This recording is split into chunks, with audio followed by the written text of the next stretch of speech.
यह मामला पूरा मामला हम जब देखे हैं तो यह मामला काफ़ी अति गंभीर श्रेणी का यह मामला है। यह मानव तस्करी का यह मामला प्रतीत होता है। प्रथम दृष्टया जो इस मामला को हम लोगों ने देखा है तो यह मानव तस्करी का यह मामला प्रतीत हो रहा है। और इस मामले में ये है कि भारत के तरफ से जो प्रतिनिधित्व करते हैं बेलारूस में आलोक रंजन झा, और वे 2002 के IAS टॉपर थे। उन्हीं का चचेरा भाई हैं रवि झा, जो मानव तस्करी गिरोह का शिकार हो गए हैं। ये इंजीनियरिंग की पढ़ाई किए थे, नौकरी की तलाश में थे। चेन्नई के किसी कंपनी में इनको नौकरी लगी और उसमें कंपनी के द्वारा इनको ट्रेनिंग भी कराया गया और इनको काम दिया गया सेल्समैन का। इन्होंने सेल्समैन का काम करने से इनकार कर दिया। उसके बाद में वे वापस अपने घर लौटने के लिए वे इंतज़ार में थे और किसी होटल में वे ठहर गए। उसके बाद में होटल वाले के यहाँ से कभी होटल वाला कभी ऑटो वाला उनके परिजनों से संपर्क साधा, पैसा वगैरह की मांग किया। यहाँ से लोगों को चिंता हुआ, पैसा भी यहाँ से बहुत सारा पैसा भी गया।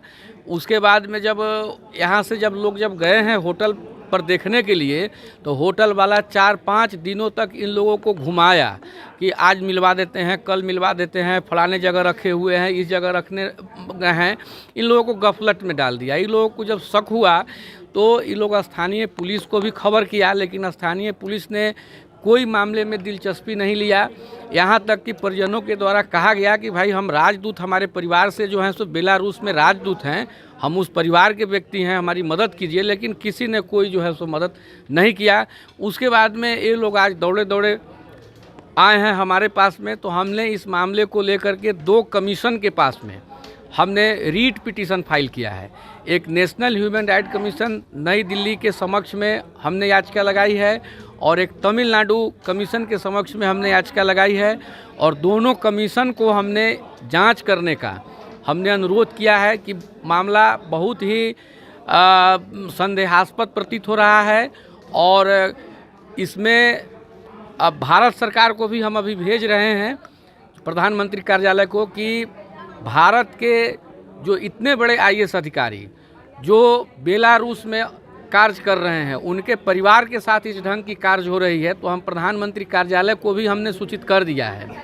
और उसके बाद में अब हम देखते हैं कि अगर यह मामला में अगर कुछ पुलिस, तमिलनाडु पुलिस के द्वारा अगर कार्रवाई की जा रही है तो ठीक है, नहीं तो हम 15 दिनों के बाद में हम सुप्रीम कोर्ट ऑफ इंडिया में मैं खुद जाऊंगा। क्या हम बोले अथी किए हैं कि जनवरी में हमारा भतीजा रवि कुमार झा यहाँ से चेन्नई गए अपने कुछ काट के लिए। इंजीनियरिंग किए हुए हैं, कंपनी में 1-2 रोज़ रहे, 2-4 मतलब कुछ दिन काम किए। उसके बाद ट्रेनिंग में इनको भेज दिया गया और वहाँ से आने के बाद इनको कहा कि कथी में सेल्समैन में रहना है। तो इन्होंने नहीं रहे और किसी जगह जाकर एक होटल में रहे। और वहाँ से हुआ कि हम लोग को खबर आया कि उनका तबीयत ख़राब है, कुछ पैसा भेज दीजिए। कुछ पैसा वहाँ गया ऑटो वाले के नंबर पर और होटल वाले के भी नंबर पर। और उसके बाद से उनका मोबाइल जो बंद हुआ, आज तक बंद है, कोई था। तो यहाँ से हमारा 2 भतीजा, हमारे एक ग्रामीण एक भतीजा, एगो भी भतीजे अथी सनी कुमार झा और संजय कुमार झा, 2 आदमी गए, लेकिन वो लोग टहलाते रह गए, कोई अता पता नहीं दिए। उसी में हम लोग बहुत चिंतित हैं, हमारे समाज भी बहुत चिंतित है। कब गए थे? हाँ, जनवरी में गए थे। और एक कांड है 3/3/2024 के। आखिरी बातचीत कब हुआ था? 5 के। क्या बात हुआ था पैसा होटल वाला मांग रहा है हमसे। हाँ, आई भी बात कब हुई है भतीजे से? भतीजा से भी 5 तारीख का हुआ। हमको नहीं बात हुआ, उसके माँ और पिताजी को बात हुआ। क्या लगता है आपको कि हाँ, उनको कोई जो है हम लोग के दिमाग में कोई तस्करी वाला के या किसी चीज़ जो गलत जगह उसको भेज दिया गया है, था पता नहीं लग रहा है। हम लोग बेचैन हैं। क्या नाम है? देवेंद्र नाथ झा। भतीजा का क्या नाम है? रवि कुमार झा। क्या करता था? इंजीनियरिंग पास है, गया अपने काज के लिए। उसके बाद में हम हैं मोतिहारी तेल्हारा कला, थाना कुंडवा चैनपुर, पूर्वी चंपारण। हुआ तेल्हारा कला, थाना कुंडवा चैनपुर, जिला पूर्वी चंपारण। रवि झा के संबंध में कुछ बता रहे हैं। रवि झा जो है जनवरी में 7 या 6 जनवरी को चेन्नई गए। चेन्नई जाने के बाद जो है वो ट्रेनिंग में गए 2 दिन के लिए। 2 दिन ट्रेनिंग भी किए। फिर जो है कंपनी आए। कंपनी आने के बाद उनको सेल्समैन के काम मिला। सेल्समैन के काम करने से वो इनकार कर गए। तो वहाँ से कंपनी वाले ने जो कहा कि ठीक है तो अब छोड़ दीजिए, निकल जाइए। वहाँ से निकल के वो आए थे, एक होटल पर रुके। होटल पर कुछ दिन रुकने के बाद घर आने के लिए जब तैयारी हो रहे थे, हम लोगों से डेली बात होता था।